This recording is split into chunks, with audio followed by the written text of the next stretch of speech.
안녕하세요. 세종 몽땅 부동산 대표 정진숙입니다. 오늘은요, 정말로 중요한 이야기 하겠습니다. 땅야야, 안녕.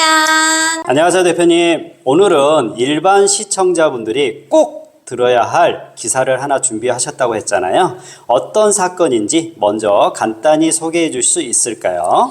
여러분, 혹시 이런 말 들어보신 적 있으세요? 경제방송에 나오는 전문가가 아직 안 알려진 땅을 소수에게만 소개해준다.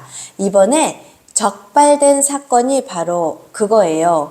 방송에 부동산 전문가인 것처럼 출연을 해서 개발이 거의 안 되는 보전산지 땅을 대규모 관광단지 예정지로 속이고 무려 22억 원을 빼앗은 기획부동산 일당이 경찰에 잡힌 사건입니다. 시세보다 최대 53배나 팔았고 피해자가 40여 명이 넘습니다. 일반인 입장에서 어떤 점을 조심해야 될지 공인중개사 입장에서 하나 짚어드릴까 합니다. 대표님, 시청자 입장에서는 방송에 나온 전문가니까 믿을만하겠지 이렇게 생각했을 것 같은데요. 실제로는 어떤 과정으로 속았나요? 단계를 아주 쉽게 설명해 볼게. 첫 번째는 가짜 전문가를 만들기. 기획부동산 업체가 방송 외주 제작사랑 돈을 주고 협찬 계약을 맺었어. 그리고 자기 직원을 부동산 전문가라고 소개하면서 경제방송에 출연을 시킵니다. 하지만 이 사람은 공인중개사 관련 학위도 없고 공인중개사 자격증도 없었어요. 그냥 미리 써준 대본만 읽는 사람이었는데 시청자는 TV 자막만 보고 전문가인가 보다 하고 믿은 거죠. 그 다음엔 시청자들이 상담을 신청하면서 본격적으로 엮이기 시작한 거겠네요. 맞아요. 두 번째는 상담 전화예요. 방송에서 지금 바로 전화 주시면 전문가와 상담해 드립니다. 이렇게 나오잖아요. 시청자가 그냥 방송국인 줄 알고 전화를 하면 이때 이름, 연락처 같은 개인정보가 넘어갑니다. 그런데 문제는 그 정보를 시청자 동의 없이 그대로 기획부동산 회사에 넘긴 거예요. 세 번째는 사무실을 불러들이기 시작을 해서 무료 세미나에 초대합니다. 방송에서 나온 전문가가 1대1로 상담해 드립니다. 이런 말로 사람들을 사무실로 오게 만들어서 마지막에 개발이 안 되는 보전산지를 곧 개발될 땅으로 시세의 수십 배 가격으로 판 거죠. 대표님, 요즘 경제방송, 유튜브, 라이브 방송에서 부동산 전문가라는 타이틀을 많이 보이잖아요. 일반 시청자는 그걸 어떻게 걸러야 할까요? 가장 먼저 기억해야 될 건 이거예요. 방송에 나왔다고 해서 자동으로 공인중개사가 되는 게 아닙니다. 검증된 전문가도 아니고요. 화면 왼쪽이나 위 아래에 땡땡 부동산 전문가, 토지 투자 전문가 이런 자막이 떠도 그게 자격증이 증명해 주는 것이 아닙니다. 그래서 이런 질문을 꼭 한번 해보셔야 돼요. 첫 번째, 이분 공인중개사인가요? 아니면 어떠한 자격을 보유하신 분이신가요? 두 번째로는 실제 현장에서 몇 년 정도 일을 했는지 구체적인 경력은 있으신가요? 답이 애매하거나 자격, 경력에 대한 설명보다는 자꾸 수익률을 더 강조한다. 그러면 한번 의심해 보셔야 합니다. 대표님, 사건 내용 보니까 상담 전화와 세미나가 사실상 미끼 역할을 했더라고요. 일반인들은 이런 전화나 초청을 어떻게 대응하면 좋을까요? 핵심은 내가 먼저 찾는 건지 아니면 상대가 나를 찾아왔는지 이걸 구분하는 거예요. 내가 궁금해서 먼저 검색을 하고 내가 찾은 사람이라고 하면 그래도 한 번쯤은 대화해 볼 수 있습니다. 그런데 갑자기 좋은 토지 기회가 있다. VIP 설명회에 초청한다. 이번 달까지만 이 가격이다. 이러한 연락이 온다면 일단 한 발짝 물러서야 합니다. 전화가 오면 이렇게 답해 보세요. 자료를 문자나 이메일로 보내주세요. 집원하고 서류부터 확인해보고 연락을 드리겠습니다. 자료 보는 걸 싫어하고 무조건 와서 들어와 보라고 이야기를 할 거예요. 그러면 안 가시는 게 정답입니다. 대표님, 본격적으로 땅 투자해 보라는 제안을 받으면 일반인 기준으로 뭘 꼭 확인해야 하는지 정리해서 알려주시면 좋겠네요. 좋아요. 여기서부터는 공인중개사로서 내 가족들에게 이렇게 말하겠다고 하는 4가지를 말씀해 드리겠습니다. 첫 번째는 집원을 모르면 투자 얘기 자체를 하지 마세요. 세종의 어느 산 밑에 땅이 좋아요, 경기도의 어느 고속도로의 근처에 땅이 괜찮아요, 이렇게 읍면동만 말하면 집원을 알려주지 않는다. 그러면 그냥 투자 끊으셔야 돼요. 반드시 이렇게 말해보세요. 집원부터 정확하게 알려주세요. 지도랑 서류랑 보고 이야기하고 싶어요. 집원 알려주시는 걸 회피한다. 그럼 그 자리에서 끝내셔도 됩니다. 집원을 받았다면 그 다음 단계는 어떤 건가요? 두 번째로는 토지용객 확인서로 확인하기입니다.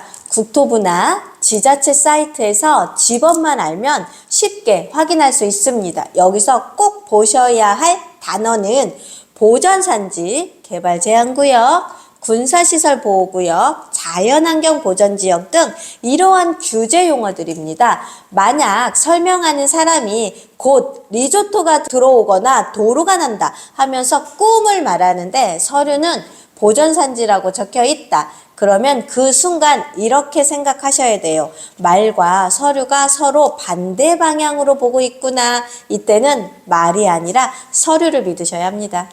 그럼 그 다음으로는 등기부 등본을 보는 게 중요하다고 하셨죠? 맞아요. 세 번째는 등기부 등본에서 직전에 거래 가격을 보는 겁니다. 등기부 등본은 이 땅의 주민등록 등본 같은 거예요. 여기에 현재 소유자가 누구인지, 근저당이나 담보대출 등이 얼마나 잡혀 있는지, 바로 직전에 얼마에 거래가 됐는지 이 3가지를 확인하셔야 합니다. 예를 들어 직전 거래 가격이 평당 5만 원이었는데 지금 누가 평당 50만 원에 팔겠다고 하면 10배가 올랐죠. 그 사이에 소유자가 어떤 기획부동산이나 회사로 바뀌었다. 이 2가지가 동시에 보이면 거의 싸게 사서 여러 명한테 비싸게 파는 구조일 가능성이, 그럴 때는 왜 이렇게 비싼지 구체적인 근거를 서류로 보여달라, 이렇게 요구해 보십시오. 마지막 4번째는 공유지분 토지에 관한 내용이죠. 네, 4번째 유의사항은 공유지분의 토지는 웬만하면 피하자입니다. 기획부동산이 자주 쓰는 방식이 큰 한 필지의 땅을 여러 조각을 쪼개서 지분으로 파는 거예요. 내 이름으로 등기는 되지만 실제로 땅 전체에서는 아주 작은 몫을 갖게 되는 구조죠. 이때 설명하는 사람이 나중에 개발되면 같이 보상받는다, 지분이라서 싸게 잡아두는 거라 더 좋다, 이런 말을 하고 나중에 이 지분을 언제 누구에게 어떠한 방식으로 팔 수 있는지 구체적인 그림을 못 그려준다. 그러면 그냥 이건 나 같은 일반 투자자에게 맞는 상품이 아니구나, 이렇게 생각하고 정중하게 빠지시는 것이 좋습니다. 대표님, 실제로 영업을 들었을 때 어떤 문장이 나오면 일단 의심해 보라는 말도 한번 정리해서 주시면 좋겠네요. 좋아요. 이런 말들이 반복되면 수만 번 크게 고르시고 한 발짝 물러서서 보셔야 합니다. 첫 번째, 아직 안 알려진 정보라 방송에서는 말을 못했는데요. 두 번째, 지금 잽싸게 들어오는 사람만 이 가격에 드릴 수 있어요. 세 번째, 이건 VVIP에게만 따로 드리는 특급 정보예요. 네 번째는 이번 달에까지만 이 조건이 가능합니다. 그 다음 달에는 절대로 이 가격에 들어올 수가 없어요. 공통점이 뭐냐면요, 시간을 급하게 만든다, 특별 대우 받는 기분을 만들어준다, 위험한 얘기는 거의 안 하고 장점만 반복해서 말한다. 이 3가지가 동시에 느껴진다. 그 자리에서 계약서를 쓰기보다는 오늘 설명만 들을게요, 서류랑 자료를 남기고 가시면 집에 가서 천천히 보겠습니다, 이렇게 한번 끊어주셔야 합니다.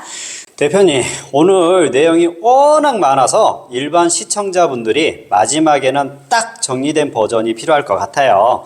내 돈을 지키는 습관 체크리스트 한 번에 정리해 주시기 바랍니다. 좋아요. 이 5줄만 가지고 가셔도 성공입니다. 첫 번째, 방송에 나왔다고 다 전문가는 아니다. 자격과 경력부터 물어보셔야 됩니다. 두 번째, 토지 제안을 받았다. 지번부터 요구하기입니다. 지번을 모르면 투자 얘기를 중단하셔야 되고요. 세 번째, 지번을 받았다 하더라도 토지 이용계획 확인서로 보전 산지인지 규제를 먼저 확인하셔야 되고요.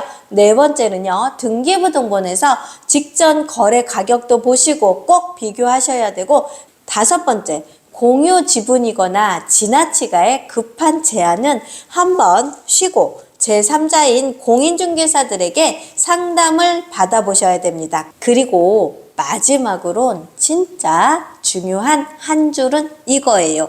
계약서에 도장을 찍고 통장에서 돈이 나가기 전에 하루만 더 생각해 보자. 하루만 더 두고 보자. 처음에는 안 보였던 이상한 점들이 그때는 보일 때가 많거든요. 오늘 내용은 정말 일반 시청자 입장에서 꼭 알아야 할 경고 같았어요.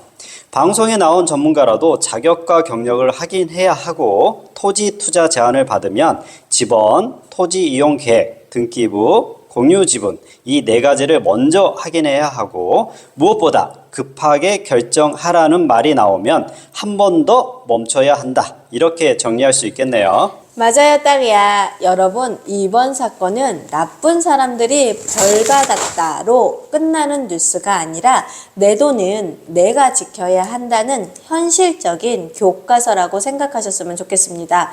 혹시 요즘 땅 투자 제안 받고 계신 분들, 이미 계약서를 쓰셨거나 앞으로 고민 중이신 분들은요, 주변에 믿을 만한 공인중개사, 세무사, 변호사와 꼭 상의해 보세요. 여러분, 한 번의 질문이 수천만 원, 수억 원을 지켜주실 수 있습니다. 오늘도 끝까지 함께 해주셔서 감사합니다. 땅야야, 고생했어.